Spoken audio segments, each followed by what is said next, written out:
Hello, my name is Marius Valente and I work at the department of ATTP. One of my first encounters with the department was a design studio with Michael Doyle and Selina Savic, focusing on architectonics and noise as a technique of an inversion of site analysis, where we were addressing a self-chosen site climatically through the meteora. We worked with the so-called winds of a site, oikos, nomos, chronos, and topos, discussed by Michel Serres Rome when talking about Vitruvius de Architectura. With this in mind, we started to invert the perception of a specific place and reimagine it through iterations of narrowing down and enriching it again. By switching between mediums like diagrams, model building, photography, sounds, and coding, to achieve abundancy and again condense its outcome with a final result, an image. Evoking the site without any loss of meaning, but as a consommé, a concentration, with all the significant winds included. Within the last years, I participated in a variety of courses offered by the department, and during my first semester working here, I decided to take part in a meta module, where in the course CUT offered by Jorge Orozco, we were tasked to create an object about a person with whom we are in love with. It was not only to accumulate as much knowledge as possible to get close to a real person, but to place those aspects in space and visualize this with the help of an offered instrument, the panoramas of cinema. Concentrating all of these with a final outcome, an object containing the aspects of my love to this person. My love to Gillian Anderson is unquestionable since the early 90s, so it was an easy decision to make. Her chosen characters, her private vita, her place she designed herself, the marriages, and kids, statements on social media, her music album and interviews were my starting point. It ended up with a set of two objects. One of them being a giant folder with subsections of 3 of her aspects, echoing in most of her decisions and statements. However, my gift to her is the second object of this set, a mini audio cassette, something that follows her like the files already for decades. And that's her voice, her music, and her images. By decryption and inserting images as sounds in the recording, I assembled a mixtape for and of Gillian. When you play it at first, you will only hear the recording with some strange background noise, but when you re-record it and save it as a raw file that then can be imported into an audio player with a microencoder, you can see in the spectrovisualizer that those noisy errors are the frequencies of her images that now reappear. The falsely accused corrupted, delicately converted, turns into something now graspable that was hidden in plain sight. A behavior Gillian Anderson herself advocates in her interviews as a private person, as well as with the chosen roles.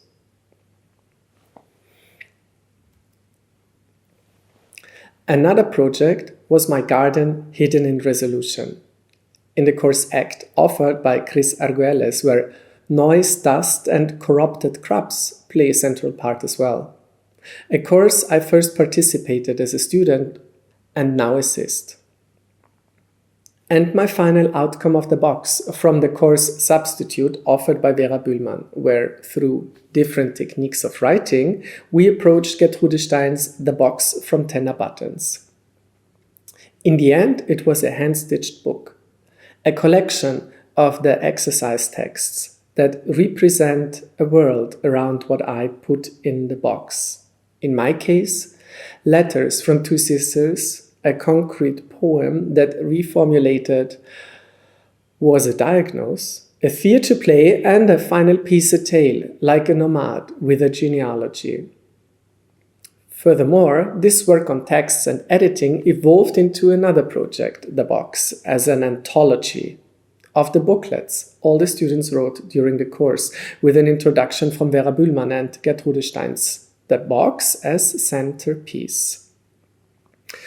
Chris Agelis and I worked on the design and production of the box and the booklets, a project that became an opportunity to get in touch with local producers who are interested in new formats and now lives on with the production of the Architectonics books series.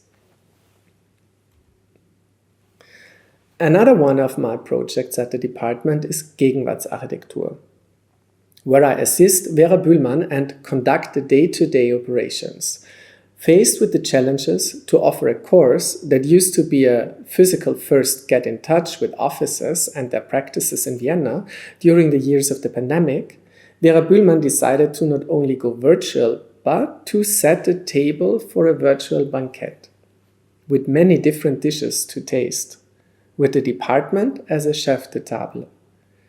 We invite the students to find their own definitions, discuss the offered menu in groups, and write down their findings. And through peer reviews, the students see what others have to say about these topics, what others chose to discuss and engage with the current weathers, influence in architecture and theory. Whilst working in different fields and departments at the TU Vienna, I always kept in close touch with the department, and since 2019 I am part of the core team. My own research and projects, I would say, have profited very much from this connection, affiliating them with the means of architecture theory, and a focus on mathematical thinking helps me to see and clarify.